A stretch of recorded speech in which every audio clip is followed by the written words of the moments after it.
Hello RC community, this is the new 2013 Mustang Energy Drink E10 by HPI. It just came. I want to open it and see what is inside. It's totally different from my HPI Chem Block edition that I have. I also come with this battery, which is only 200 milliamps, and now HPI didn't use the regular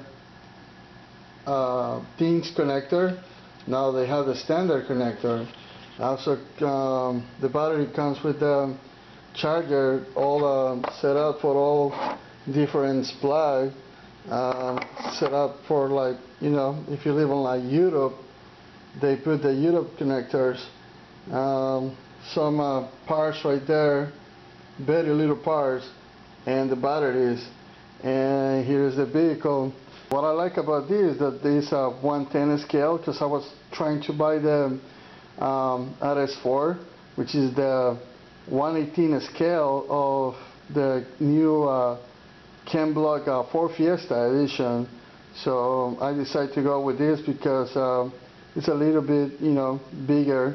It's a 110 scale, and I like it. I already have the Chem Block edition 110 scale,